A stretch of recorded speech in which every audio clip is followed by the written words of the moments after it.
Nagulat si Jinho nang marinig ito, ngunit sinabi ni Yang Hil na lahat ay may mga pagkukulang, at sila ay magkasama, kaya dapat nilang alagaan ang isa't isa.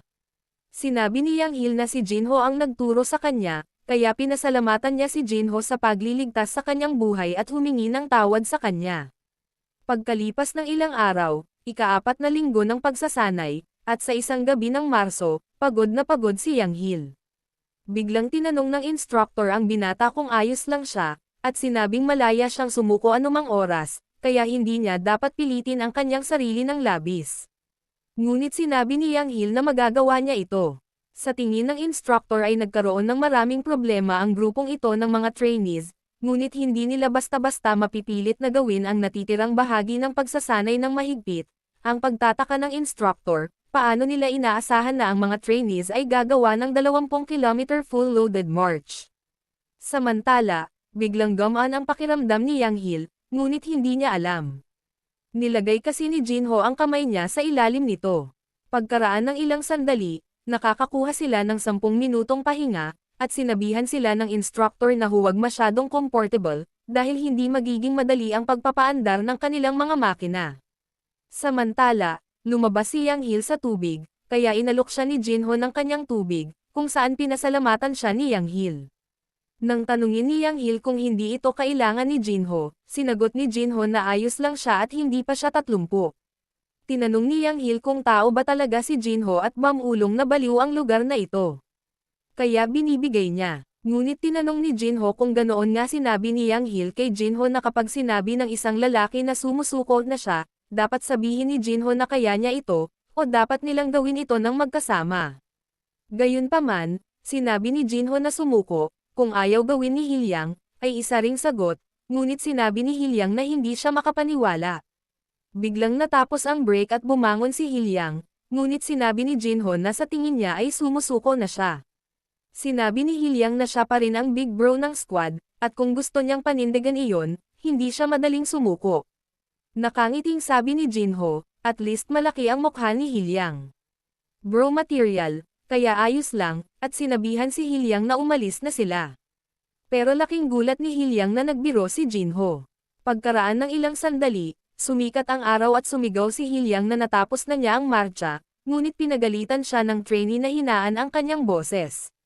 Humingi ng tawad si Hilyang at sinabi kay Jinho na nakakamangha dahil hindi niya akalain na posible ito sa kanyang sarili.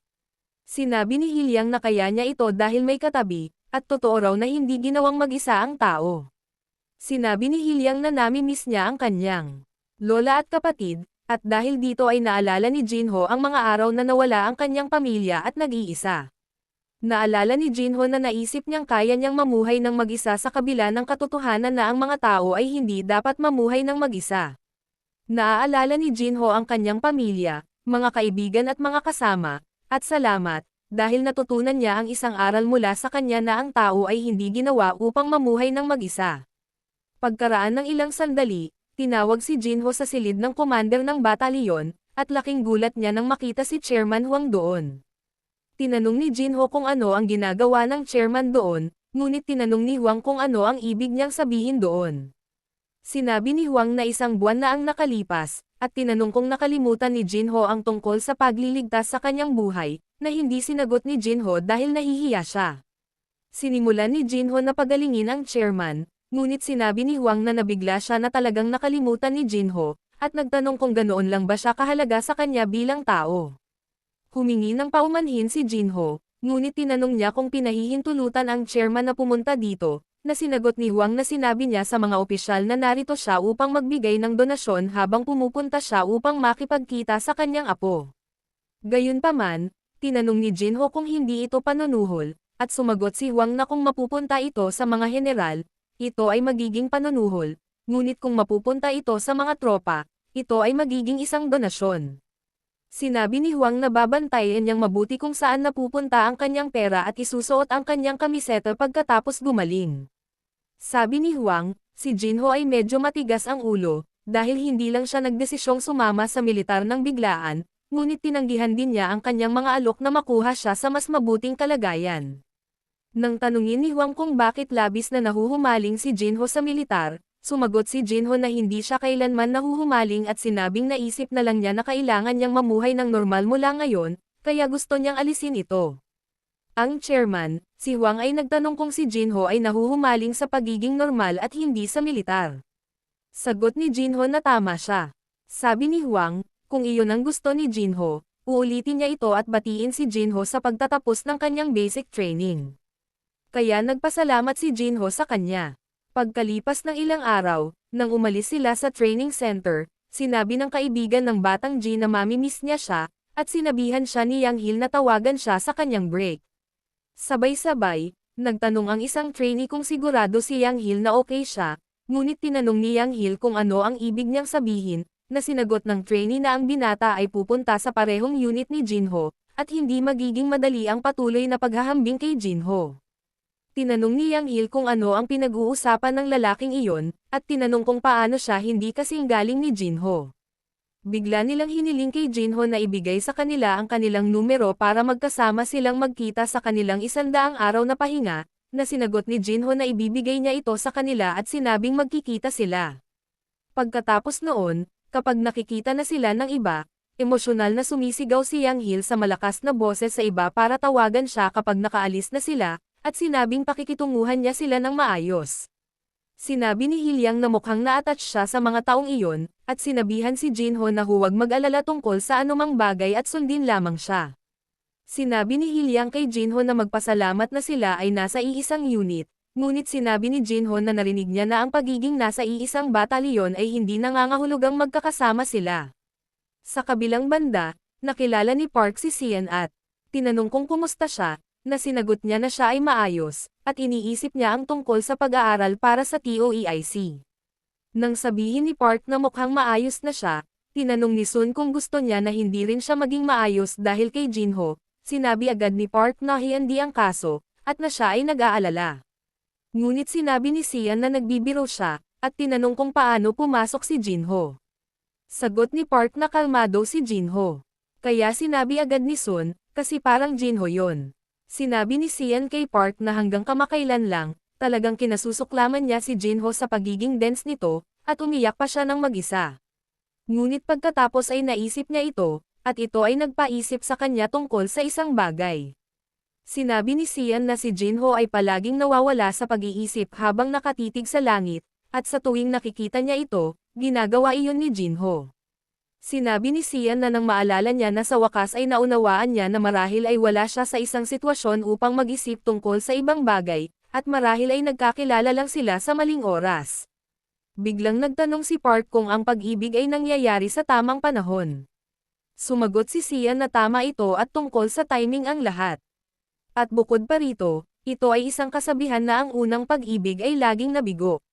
Sinabi ni Sian na sa sandaling naisip niya iyon, naging mas madali ang mga bagay, at sa palagay niya ay makakapag-move on na siya ngayon.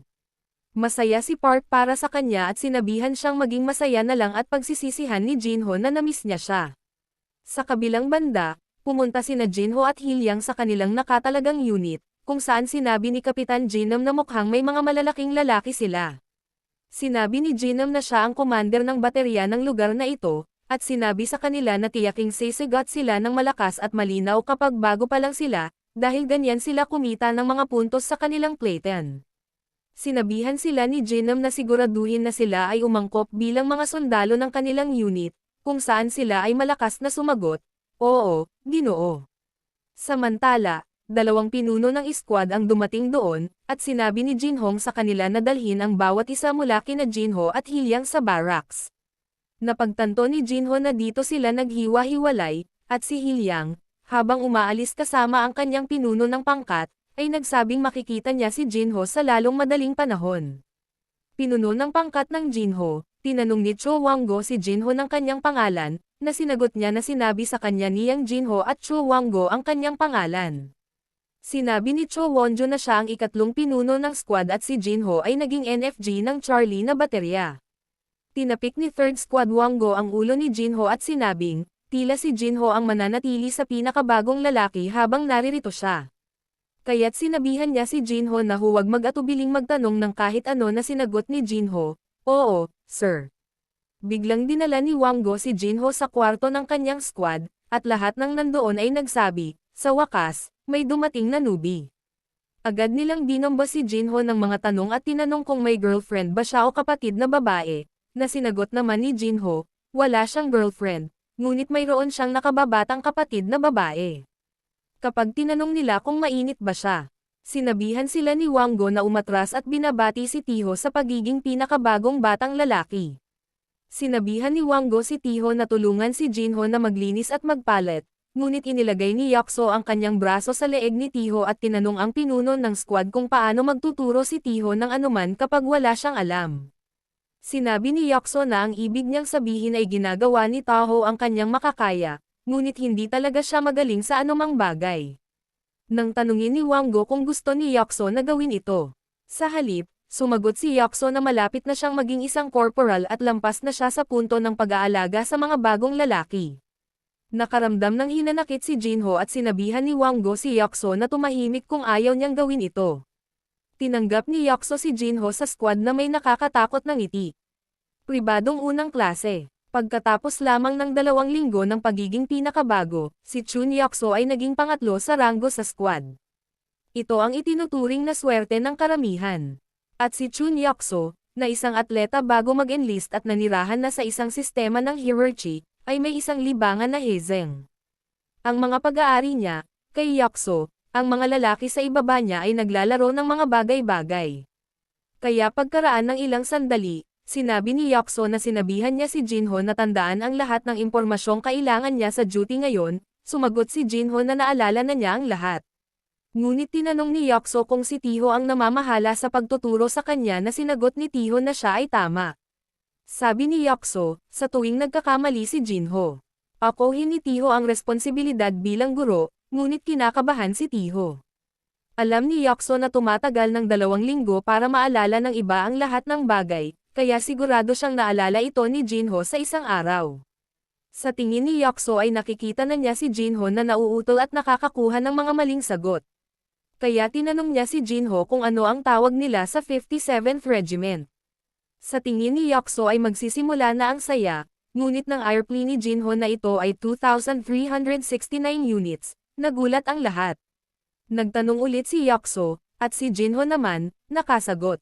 Tinanong ni Yakso kung saang kolehiyo si Jinho ay mula, at siya ay tumugon na siya ay mula sa Yekin University. Si Yakso habang naglalakad patungo sa kabinet ni Jinho, sinabing may utak si Jinho, pero wala daw siyang pakialam kung bago o hindi si Jinho, dahil ang pagiging sundalo ay ang pagiging malinis at maayos. Nang tingnan ni Yakso ang kabinet ni Jinho, nagtaka si Yakso, how the hell is ang bagong guy's cabinet na ito malinis at organisado? Tanong ni Yakso, paano natitiklap ni Jinho ang kanyang uniforme ng malinis nang hindi na mamalansa? Na sinagot ni Jinho, siya simple lang. Nagtataka si Yakso, ano ay mali sa taong ito, dahil tinupi ni Jinho ang kumot niya kaya, at nagtataka siya kung ito ba talaga ang unang pagkakataon ni Jinho sa militar. Iniisip ni Yakso na kailangan niyang aminin na ang taong ito ay hindi isang ordinaryong, bagong lalaki, ngunit bigla siyang nahulog sa sahig. Tinanong ni Tiho kung ayos lang si Yakso, ngunit tinanong ni Yakso how the hell na ang ganda at may kantab ng sahig. Sagot ni Jinho na nilinis niya ito dahil sinabihan siya ni Yakso kanina. Ngunit galit na hiniling ni Yakso na bigyan niya si Jinho ng basang-basahan lamang. Kaya paano niya ito pinakintab ng salamin? Sagot ni Jinho na sobrang nilinis lang niya. Pagkaraan ng ilang sandali, si Yakso ay napagod habang tumatakbo at nagtataka kung paano ito napunta. Kanina pa, sinabi ni Yakso kay Jinho na dahil tutulungan niya siyang mag-ehersisyo, dapat silang gumawa ng 50 lap competition na sinang-ayunan ni Jinho. Sigurado si Yakso na binili niya si Jinho para turuan siya ng leksyon, at siguradong nakatakbo na sila ng 20 laps o higit pa. Pero hindi siya makapaniwala kung paano siya nilalampasan ni Jinho ng ganito.